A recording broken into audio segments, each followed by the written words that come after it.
Okay, so we're about to start the installation of the Whipple Intercooler on this 2020 Explorer ST. I apologize for the audio. There's a little echo in here, but I do not have my mic at the moment, so bear with me on that.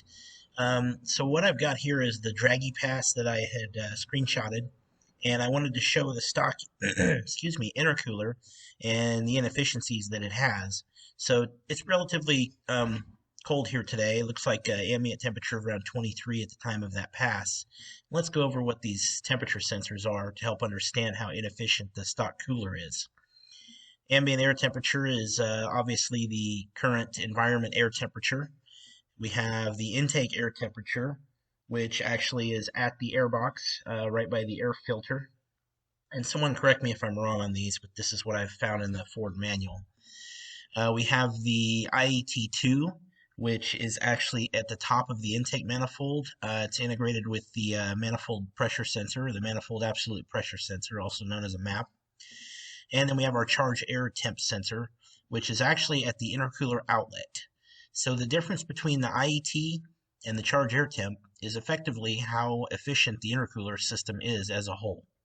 From the time it enters the turbo compressor wheel, or both turbos compressors on this, and it exits and then gets sent to the charge air cooler and then goes through the cooler fins and then comes out of the charge air cooler. This is the difference in these will be your efficiency. And then here would be when it enters the intake manifold. So that's how the system is measuring the temperature drops across the intercooler system. So knowing that, let's go ahead and play this at full speed. And you'll see that about, let me highlight the charge air temp. You'll see that about right there, about 50 miles an hour, that charge air cooler is done. It is just not pulling much heat out of this thing at all. I mean, them temperatures are right there. We'll pause it right at the quarter mile.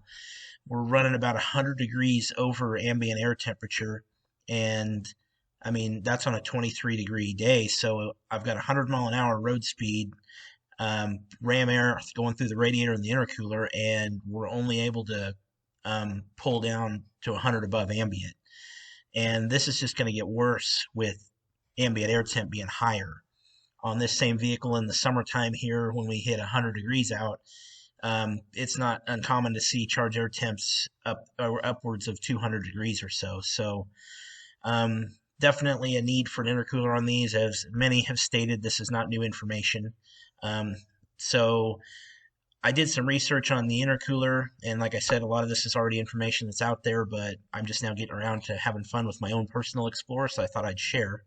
But the intercooler part number is actually the same for Explorer ST as it is for base Explorer. So the 2.3 liter engine shares the same intercooler with the 3 liter EcoBoost.